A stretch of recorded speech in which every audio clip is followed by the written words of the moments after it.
everybody, this is Anthony John Agnello, Games Radar Plus's senior social editor. Way back when, in the long, long ago of gaming, it made perfect sense to bury some of your game's sweetest treasures behind thick walls. Want to see that secret ending, unlock the strongest weapons, the coolest gear, the most bizarre secret character? Demanding you learn how to play really well, discover obscure info, or play for a really, really long time was an easy way of extending a player's bang for their buck. Even before paid DLC made these types of features a pricey commodity for developers, though, some unlockables were unjustly kept out of the player's reach. These 7 are particularly galling, and should have been way easier to access, considering how great these games were. Right, boss. Body Snatchers. Metal Gear Solid 5 Ground Zero's best missions. It's not necessarily a bad thing that Metal Gear Solid 5 Ground Zeroes hid not one, but 2 fan service spectaculars deep inside its weird guts. The Raiden headlined Snatcher homage, Jamais Vu, and the original Metal Gear Solid recreation, Deja Vu, are precisely the sort of bonuses that should be unlocked late in the game. But if you want to play these bonus missions that outclass the average side ops unlocked on completing the story proper, you have to be eagle-eyed enough to find the 9 XOF patches hidden in the vast expanse of Camp Omega, or at least use a FAQ like some kind of cheating cheater.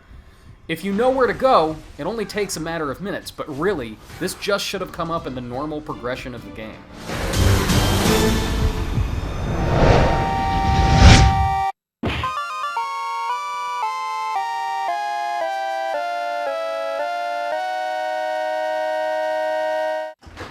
The Warriors' homage to 2D brawlers. Rockstar's 2005 revival of The Warriors works on 2 unlikely fronts.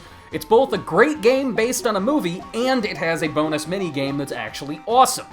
The campaign itself, expanding on the B-movie's absurd mythology, is pretty spectacular, but by completing the epic brawler, you also unlock Armies of the Night. It's a 2D brawler that paid homage to classic side-scrolling beat-em-ups like Final Fight and Double Dragon, which were themselves influenced by the gritty 1979 flick. Excellent as it is, Armies feels enervating to anyone done with the main event. Realizing the flaw, the developers actually made Armies of the Night available from the start when it hit PSP a year later. Ready? Go! Crazy Taxi 3's maps locked behind minigames. When Crazy Taxi jumped from Dreamcast to Xbox, it should have been a major upgrade. More powerful hardware, and a game designed for console longevity rather than arcade immediacy. Crazy Taxi 3 High Roller was not that kind of upgrade, quite the opposite. While the sequel did expand the game world, only a single city is open at the outset. If you don't play its weak minigames, in fact, 66% of Crazy Taxi 3's courses are unavailable. If you do bother to complete the Crazy X minigames, you unlock Throwback Arena's West Coast and Small Apple, maps based on the previous 2 games. It also unlocks the other 2/3 of the soundtrack, with music from original Crazy Taxi songsmiths like The Offspring. Whether that's a bonus for you depends entirely on how you feel about using the words mall and punk in conjunction.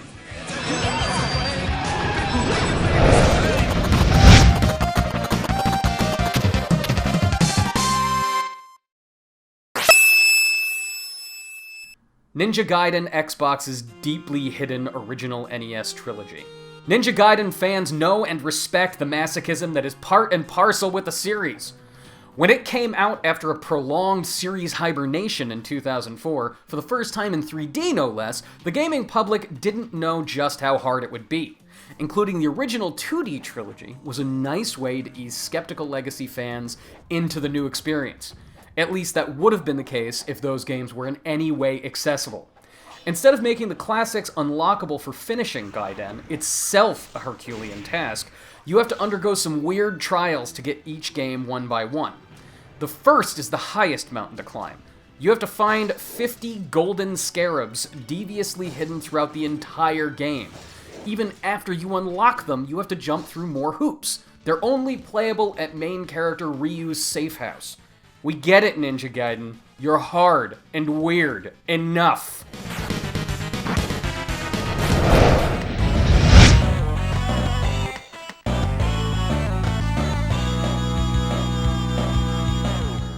Mario Kart Super Circuit's best tracks force you to race other tracks twice. Mario Kart always keeps excellent stuff hidden. Secret paths, Rob the Robot in Mario Kart DS, Funky Kong. Kart Law says the real fan service must be earned by jumping through hoops. Mario Kart Super Circuit's retro SNES tracks are simply a bridge too far, though.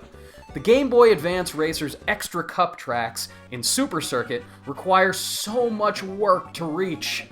Unlocked in 4-course chunks, you get the 16-bit throwback courses by completing each standard circuit twice, earning a gold trophy and collecting 100 coins in separate runs. Given how quickly a gold trophy can go south thanks to Mario Kart's always vicious AI, this can be an infuriating process. Lammy! Here!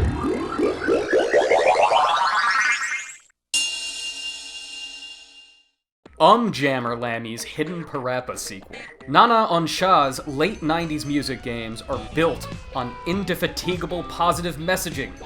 If you work hard, you'll persevere in life! And as Master Onion said, don't get cocky, because completing each game's story was always damn difficult. Despite this philosophy, Jammer Lammy hits a bum note and hides a true sequel to Parappa the Rapper behind songs that are a bit too tricky. When Lammy hit in 1999, the rock and roll follow-up also introduced tougher guitar-based challenges. The change was cool, but disappointing if you preferred the goofy hip-hop of the original Parappa. If you were good enough to get Lammy's tricky tablature down, only then would you get to replay the songs as Parappa the Rapper himself, and spit new rhymes in remixed versions of each chapter. Come, help me put this out. Bring it down without a doubt. Bring it down without a doubt.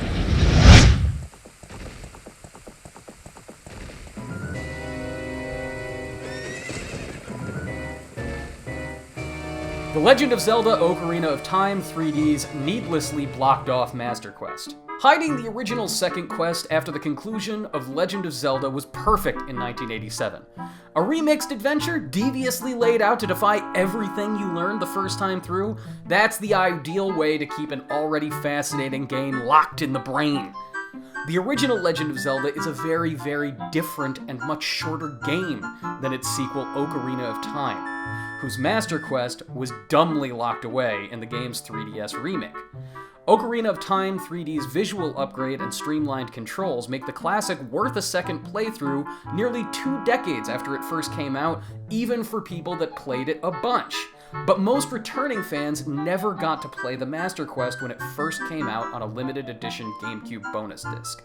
Instead of giving them something totally new to try on 3DS, you have to beat the full game to even get to the Master Quest. Even the 1987 Master Quest in The Legend of Zelda was available from the start if you entered your name as Zelda, Nintendo. If you enjoyed this video and want more just like it, follow GamesRadar on youtube.com/GamesRadar.